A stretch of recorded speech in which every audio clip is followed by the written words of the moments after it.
अगर आप भी चाहते हैं नए वीडियो एवं नए ऑडियो देखने एवं सुनने के लिए तो हमारे गोल्ड स्टूडियो चैनल को सब्सक्राइब जरूर करें एवं बेल आइकन दबाना ना भूलें। प्रेम से बोलो शिव शंकर भगवान की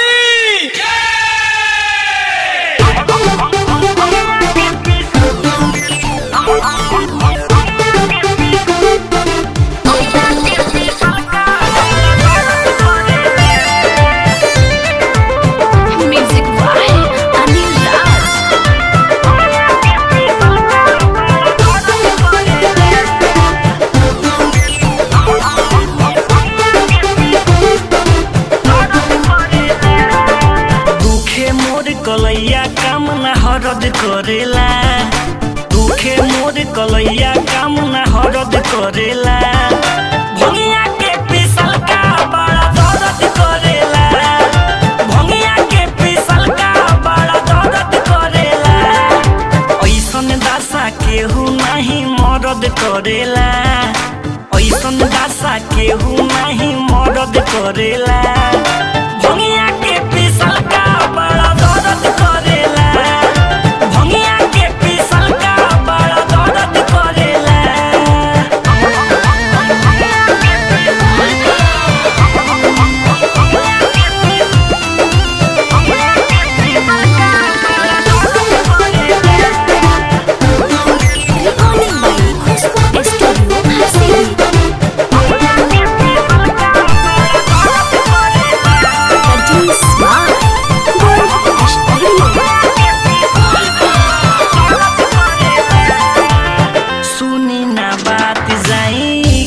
के पीली हरदम नशावा में ऐसे नहीली, सुनी ना बात जाई गाजा के पीली हरदम नशावा में ऐसे नहीली।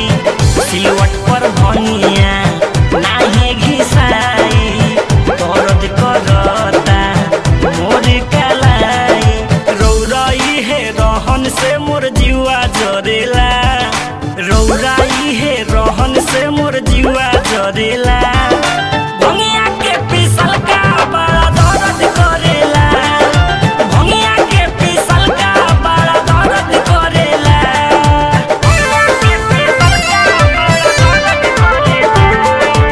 Music by Anil Raj.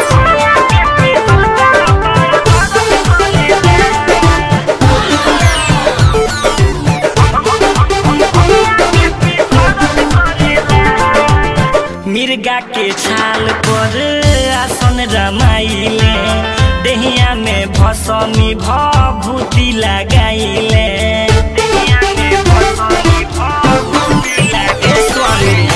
मिर्गा के छाल पर आसन रमाइले, देहिया में भसमी भभूति लगाइले। सावन भरौरा रही पगलाइल, नीक लागे ना खोआ मेवा भी खाइल। आलोक गोस्वामी सूरज पौआ पड़ेला, आलोक गोस्वामी अनिल पौआ पड़ेला। भंगिया के पिसल का बड़ा दर्द करेला, भंगिया के पिसल का बड़ा दर्द करेला। ऐसन दशा केहू नहीं मरद करेला, ऐसन दशा केहू नहीं मरद करेला। भंगिया के पिसल का बड़ा दर्द करेला, भंगिया के पिसल का बड़ा दर्द करेला। रिकॉर्डिंग बाई खुशबू स्टूडियो।